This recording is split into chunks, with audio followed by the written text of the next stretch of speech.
salut internaute, ça me fait super plaisir d'être avec toi aujourd'hui. Et le sujet, c'est ça.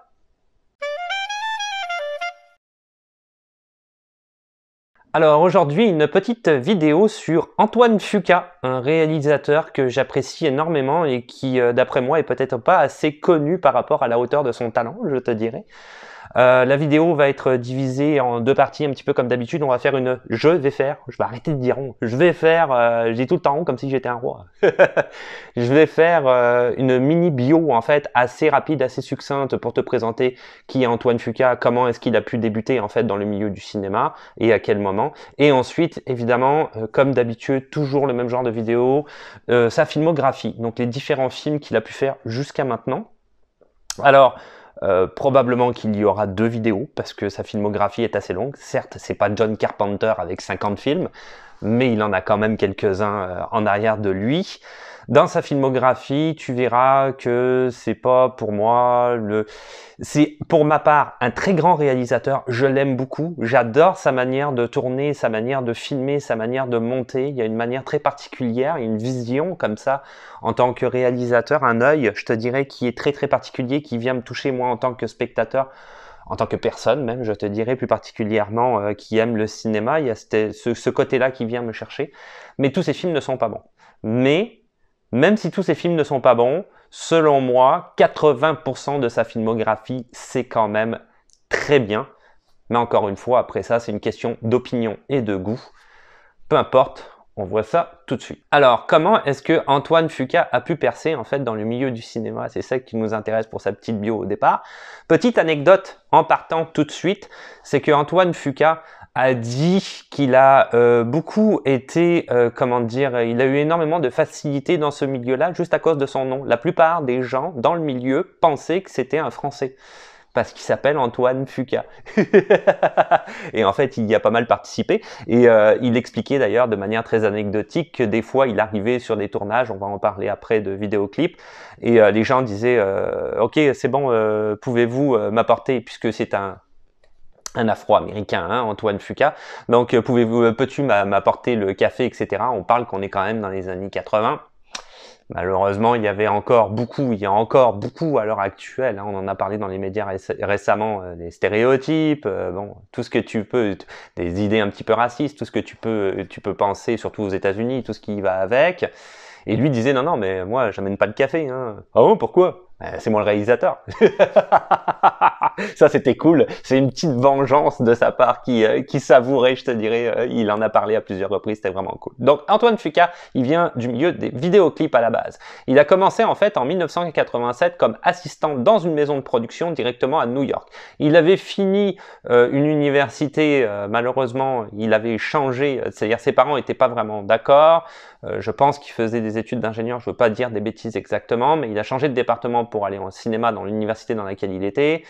Ses parents disaient ouais, ok, bon, mais il n'y a pas beaucoup de débouchés là-dedans, tu n'y arriveras pas, faut du relationnel, comment tu vas faire? Mais il a quand même décidé de faire ça. Donc sorti de son université, il est allé à New York, il s'est fait embaucher comme assistant dans une maison de production. Assistant, ça veut dire quoi? Ça veut dire ce que je viens de dire juste avant, c'est-à-dire réellement le gars qui amène le café, le bouche-trou quoi. Le gars qui fait tout et n'importe quoi pour la maison de production, qui commence réellement en bas de l'échelle parce que tu n'as absolument aucune expérience en la matière, en quoi que ce soit. Alors, il utilise l'argent à un moment donné, il veut quand même monter dans la maison de production, il voit qu'il se passe rien. Donc, il prend l'argent de son loyer, c'est quand même assez couillu, parce que quand tu sais qu'à New York, les loyers sont relativement chers, il réalise avec cet argent-là son premier court-métrage qui s'appelle Exit, que tu ne pourras pas nécessairement voir parce qu'il a été destiné plus particulièrement à la maison de production pour laquelle il travaillait. Simplement pour montrer, regarde, moi, je suis capable de faire des choses. Donc, il était en bas de l'échelle salariale et il s'est dit, avec ce court-métrage-là, on va griller les échelons. Et au lieu de monter petit à petit et ça prenne 25 ans pour arriver peut-être à un moment donné à être assistant réalisateur de quoi que ce soit, moi je vais griller ça. Et en fait, son court-métrage a super plu aux producteurs qui ont dit, bah oui, regarde, tu as l'air d'être capable en la matière, tu as l'air d'être un bon réalisateur, tu as l'air de pouvoir monter et réaliser des films comme il se doit, donc pas de souci, tu vas pouvoir réaliser des vidéoclips pour nous. Donc à partir de 1990, il a commencé à réaliser toute une batterie de vidéoclips, de rappeurs, la plupart du temps, ou ces espèces, dans les années 90, je ne sais pas si tu t'en souviens, les Boyz II Men, etc. C'était la mode de ce genre de groupe-là. Donc notamment Mr. Lee, High Five ou Mary J. Blige, entre autres, font partie de ceux pour qui il a fait des vidéoclips. Au MTV Awards, il a été notamment nommé à un moment donné, c'est-à-dire plus particulièrement en 1992, si je ne me trompe pas, pour le groupe Heavy D and the Boys et le clip Who's the Man, exactement. Et en étant nommé en fait au MTV Awards, Jerry Bruckheimer s'est rendu compte que Antoine Fuqua existait sur la planète réalisateur, et il a vu en fait le vidéoclip et il a dit waouh, le gars il est vraiment super talentueux. Donc il est allé le rencontrer directement dans les coulisses des MTV Awards et il a dit à Antoine Fuqua, je mets ton nom sur ma liste. Donc, sois pas surpris si à un moment donné, tu reçois un coup de fil parce que j'ai quelque chose à te proposer. Il rencontre du coup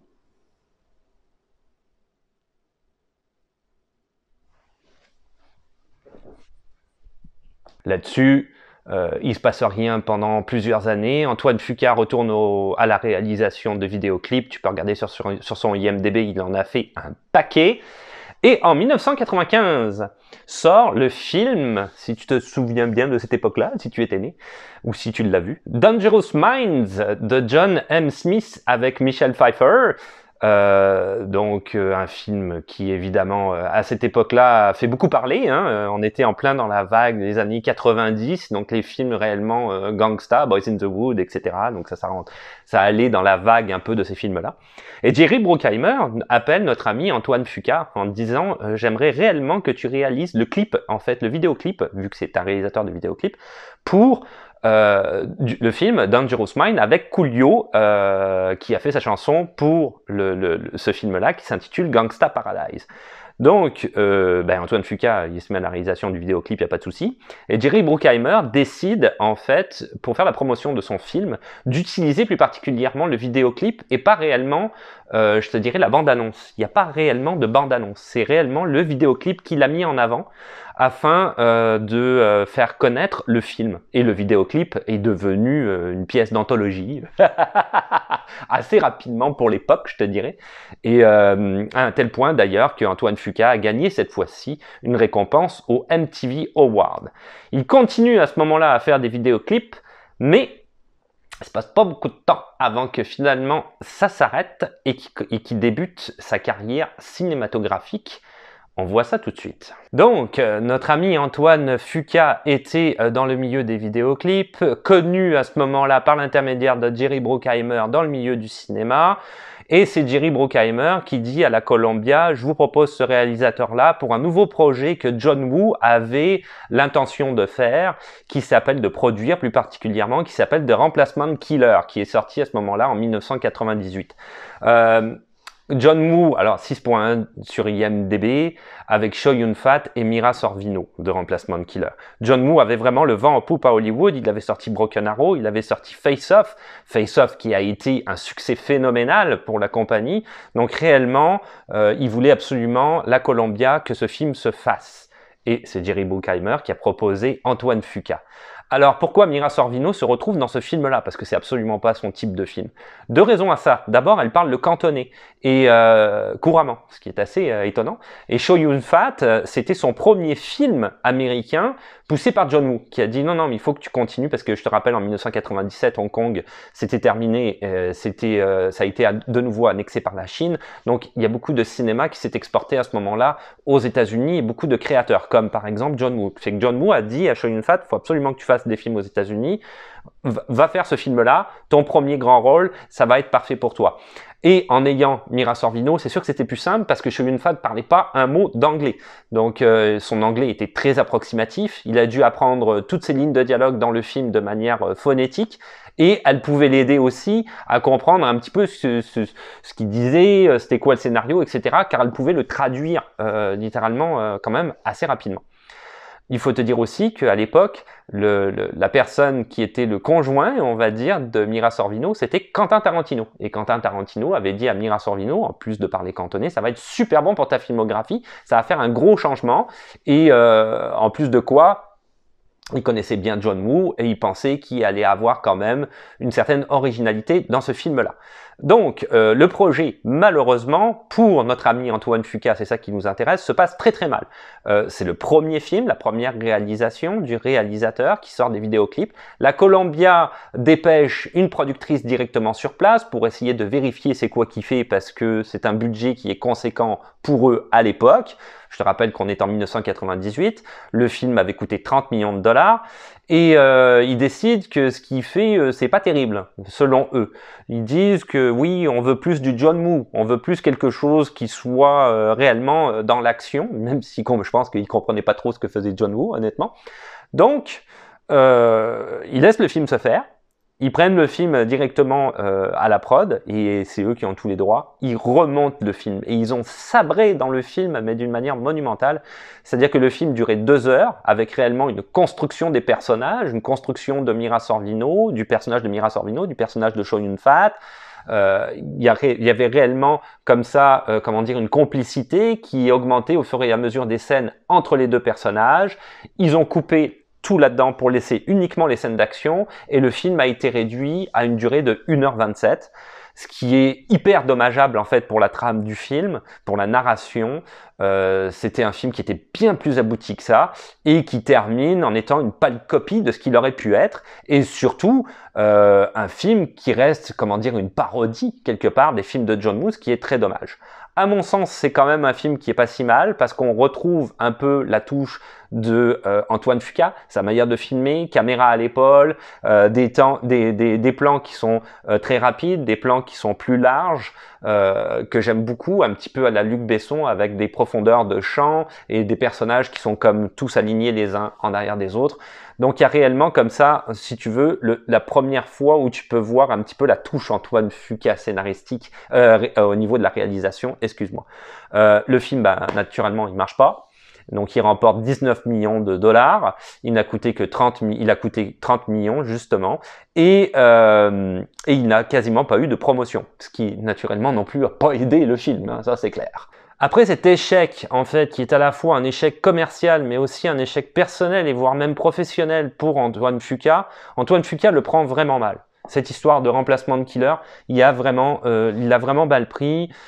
Il se dit que le milieu du cinéma est pas fait pour lui, c'est trop plein de politiques qui sont autour, je te dirais, de l'argent, et que finalement, il n'y a pas de fibre artistique en arrière de ça, parce que quand tu livres un produit, il est complètement démoli par les producteurs, qui après, en plus, disent que c'est de ta faute si le film marche pas. Donc lui, c'est réglé.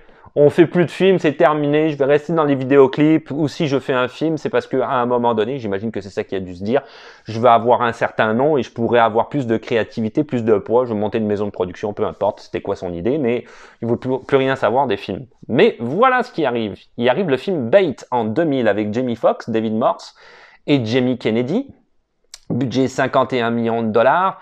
Gain 15 millions, malheureusement ce film n'a absolument pas marché, encore une fois aussi pour des problèmes promotionnels, qui reprend un petit peu le film qui s'appelait Ennemi d'État, Enemy of the States, il me semble, avec Will Smith, le même genre de film, une histoire de complot, de personne qui est pris dans un mouvement plus ou moins gouvernemental et qui doit s'en sortir. L'histoire n'est pas tout à fait identique, mais on est un petit peu dans la même veine au niveau du scénario. Pourquoi Antoine Fuqua devient le réalisateur de ce film-là? Parce que l'acteur principal est Jamie Foxx. Et Jamie Foxx, avant d'être un acteur, c'était un rappeur. C'est quand même un gars qui a un certain âge à l'heure actuelle, on croirait pas comme ça. Hein. Et c'est un rappeur d'ailleurs qui a créé, entre parenthèses si tu le savais pas, il a son propre studio de musique chez lui, il produit des rappeurs. C'est quelqu'un qui est quand même très impliqué dans la scène des rappeurs aux États-Unis. Mais évidemment, comme la plupart des rappeurs ou beaucoup de chanteurs aux États-Unis, ils finissent un peu en France aussi, je te dirais quelque part, moins quand même, ou au Québec. Ils finissent par être multipliés un petit peu les carrières, hein, donc ils deviennent un peu aussi des fois des acteurs. Hein. Il y en a qui n'y arrivent pas, comme Justin Timberlake, c'était pas possible pour lui. Il fait des films de temps en temps, mais il n'arrive pas à faire les deux. Bref, on s'en fout. Parenthèse fermée.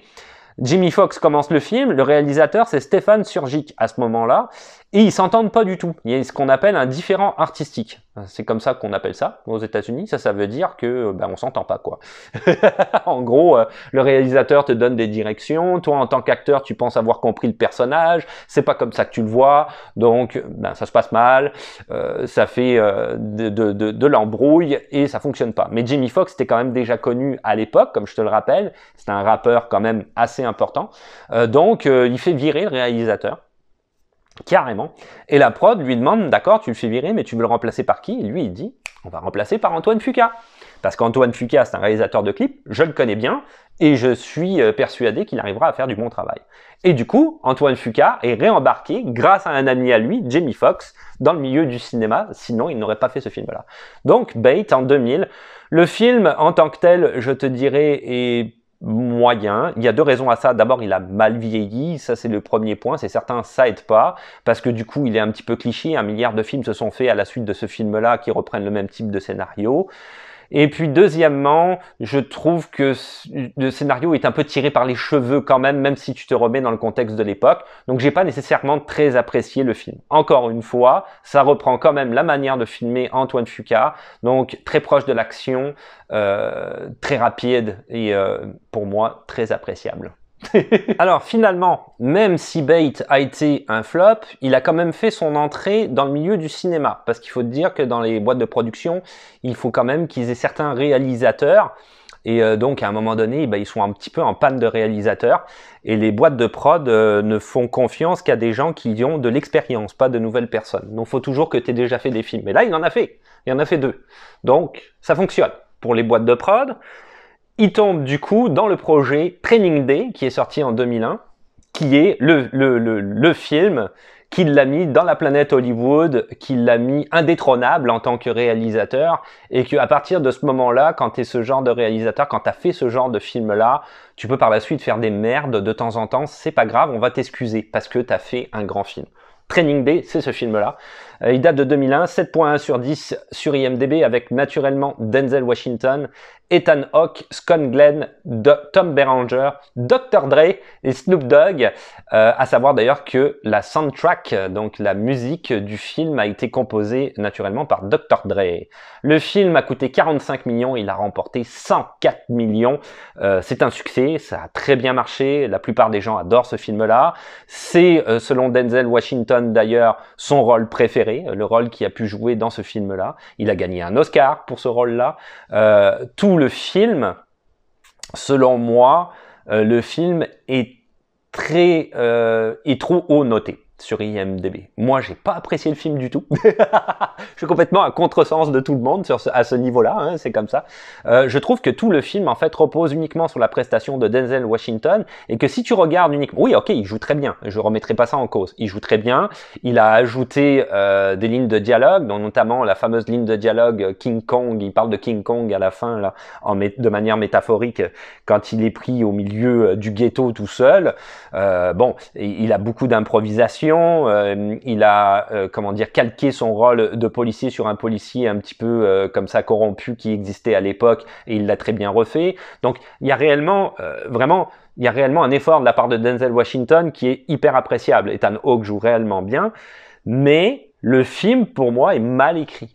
C'est ça mon problème. Même si tu as des très bons acteurs, même si tu as des très bonnes lignes de dialogue, mais à savoir, comme je t'ai dit, que Denzel Washington a beaucoup improvisé et a réécrit des lignes de dialogue, donc on ne peut pas nécessairement parler de qualité de scénario.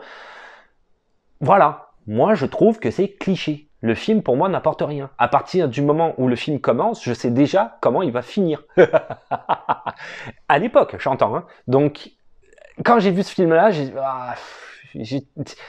non.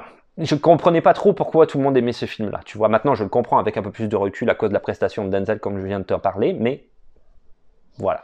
Si tu reprends d'ailleurs le scénariste de ce film-là, c'est un des pires scénaristes qui existent pour ma part. Il a fait, je vais te citer quelques films qu'il a fait. Il a fait The Fast and Furious en 2001, qui pour moi, je me suis arrêté au 1. J'ai vu, je pense qu'il y en a 10 maintenant, 10 ou 11. J'ai vu, il y a Hobbs and Shaw aussi. J'ai vu la moitié du 2, je l'ai arrêté et c'était terminé pour moi. J'ai pas compris. C'est cliché à mort, c'est des courses. On reviendra pas là-dessus. Dark Blue en 2002 qui est horrible. Deux films qui pour moi sont bons dans sa filmographie désastreuse, Arch Time en 2005 et End of Watch en 2012, que je te conseille vraiment. C'est deux quand même très bons films. Ça, ces deux films-là, je les trouvais quand même relativement réussis. End of Watch, pour moi, c'est une petite perle si tu veux le voir. C'est sûr que c'est quand même assez dramatique comment c'est tourné, mais c'est très réaliste. Je trouve ça relativement bien fait et ça donnait un petit point de vue de la police qu'on n'avait pas d'habitude. C'était vraiment parfait. Après, il y a Sabotage en 2014. Ouais, bon, ça porte bien. Le titre est évocateur. Fury en 2014, qui, ouais, ça va.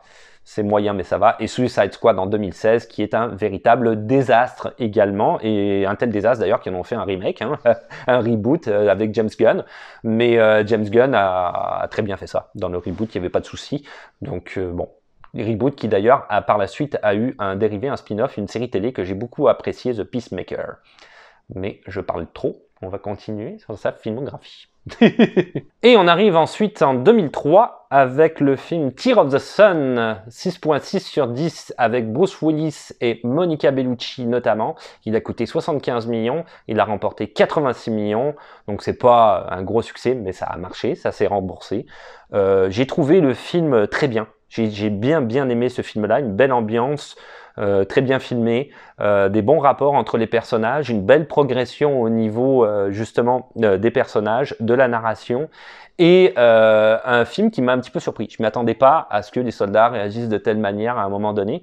Non, j'ai vraiment apprécié grandement ce film-là. Vraiment, j'ai pas la fibre patriotique, si tu veux, quand je regarde les films, surtout américains, ils sont tout le temps en train d'essayer de mettre la fibre patriotique comme ça en avant, et ça me fait royalement chier, parce qu'ils utilisent ça comme vecteur marketing, et j'en ai rien à faire. Moi, je regardais un film pour être diverti, je veux pas regarder un film pour m'engager dans l'armée, surtout américaine, je suis pas américain de toute façon. Mais ça me fait chier, tu vois, souvent. Mais là, non, là, il y avait quelque chose qui est venu me chercher, j'ai trouvé ça vraiment bien fait, bien abouti. Alors, anecdote là-dessus, Bruce Willis et Antoine Fuqua se sont détestés pendant la plupart du film. Ça a été crescendo après une journée. C'est-à-dire qu'ils s'entendaient bien la première journée et après, ils n'ont plus jamais voulu s'adresser la parole. Donc, ils se parlaient par personne interposée. Et Bruce Willis a dit, d'ailleurs, a juré quand le film a été terminé que plus jamais il ne retournerait avec Antoine Fuqua comme réalisateur. À savoir que le titre était censé être celui du prochain Die Hard qui finalement est sorti en 2007 et qui s'est appelé Live Hard or Die Hard or Live Hard, quelque chose comme ça, qui était bon d'ailleurs. Celui de 2007, j'ai vraiment apprécié. Après, les autres qui ont suivi, c'était de la merde. Mais pour les nouveaux Die Hard, j'avais trouvé ça bien. Il y avait Timothy Olyphant là-dedans d'ailleurs. Donc non, finalement, ils ont pris ce titre-là pour le donner à ce film-là, Tears of the Sun. Donc ça devait s'appeler en fait Die Hard, Tears of the Sun à la base. Petite anecdote. Et on poursuit avec son prochain film, King Arthur, qui est sorti en 2003, 6.3 sur 10 sur IMDb avec Clive Owen, Keira Knightley, Mads Mikkelsen, Joel Edgerton, Stellan Skarsgård notamment. Le film a coûté 120 millions, je vais t'expliquer pourquoi le budget est aussi faramineux, et a rapporté 200 millions, donc il a quand même bien marché, il n'y a pas de souci. Je n'ai absolument pas apprécié ce film-là. J'ai trouvé globalement que ce film était une perte de temps. Le scénario est relativement mal écrit. Je pense que c'est principalement ça le problème. Ce n'est pas Antoine Fuqua qui a écrit le scénario, c'est lui qui l'a réalisé, mais je pense qu'il aurait dû y avoir une meilleure écriture au niveau du scénario et tout se perd là-dedans, quoi. L'histoire est complètement à la fois incohérente et non intéressante. Donc, on colle pas aux personnages. La présentation cliché des personnages me fait chier aussi. Donc non, c'est pas un film que j'ai réellement aimé, je te dirais. Film d'Antoine Fuqua, par exemple, ça c'est relativement intéressant, qu'il le retire un petit peu du côté urbain ou violent, si on prend Tear of the Sun moderne. On va vraiment dans un film plus, tu vois, voilà, médiéval, donc on est complètement dans un autre univers. Et d'ailleurs, à cette époque-là, Antoine Fuqua avait dit « J'avais hâte de faire ce genre de film-là parce que je suis pas quelqu'un qui doit être cantonné notamment sans arrêt au milieu urbain ou gangsta rap ou simplement violence moderne. » Donc, il était content de faire ce film-là grâce à ça. Bon, tant mieux pour lui, mais j'ai quand même pas aimé. La violence graphique du film était prodigieuse à la base quand ils l'ont... C'était énorme. Quand ils ont fait le film... Quand ils ont fait ce film, il y avait des tonneaux de sang qui projetaient littéralement. au niveau de proche des caméras, etc. Ils avaient rajouté des effets au montage et tout ça. Mais voilà, le producteur, c'est Disney. Alors, même s'il y a un producteur qui est engagé là-dedans, qui est notre ami Jerry Bruckheimer, qui est décidé de travailler énormément avec Antoine Fuqua, c'est un petit peu le protégé, Antoine Fuqua, de Jerry Bruckheimer, je te dirais. Le Disney était vraiment pas content avec ça. Ils ont dit non, on peut pas faire ça, c'est trop violent. Donc, ils ont limité certains effets. Des effets, comme je te disais, de sang qui ont été projetés face aux caméras ont été effacés au montage.